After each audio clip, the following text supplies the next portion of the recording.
கோவை மாவட்ட ஆட்சியர் அலுவலகத்திற்கு 24வது முறையாக மீண்டும் வெடிகுண்டு மிரட்டல் விடுக்கப்பட்டிருப்பது பரபரப்பை ஏற்படுத்தியுள்ளது.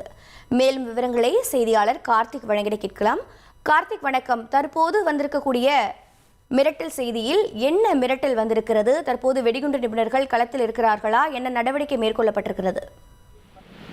வணக்கம். கோவை மாவட்ட ஆட்சியர் அலுவலகத்திற்கு 24வது முறையாக இன்றும் வெடிகுண்டு மிரட்டல் வந்திருக்கு.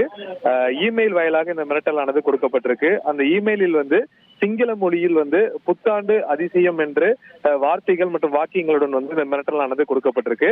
உடனடியாக கலெக்டர் ஆபீஸ்ல இருந்து அலுவலர்கள் மாநகர காவல்துறைக்கு தகவல் கொடுத்தாங்க. வெடிகுண்டு தடுப்பு பிரிவு போலீசார் தற்போது கோவை மாவட்ட ஆட்சியர் அலுவலகம் முழுவதும் சோதனையில் ஈடுபட்டு இருக்காங்க. ஏற்கனவே 23 முறை மிரட்டல் வந்த பொழுது மோப்பநாயுடன் சோதனையில் ஈடுபட்ட போது அந்த மிரட்டல் புரளி என தெரிய வந்தது. இந்த சூழல்ல தற்போது வெடிகுண்டு தடுப்பு பிரிவு போலீசார் சோதனையில் ஈடுபட்டு இருக்காங்க.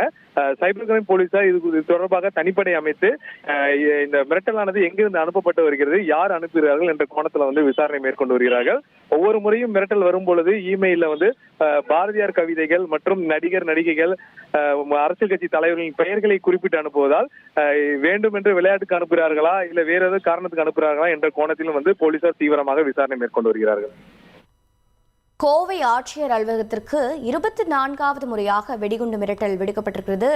இது தொடர்பான தகவல்களை செய்தியாளர் கார்த்திக் வழங்கி கேட்டோம். நன்றி கார்த்திக்.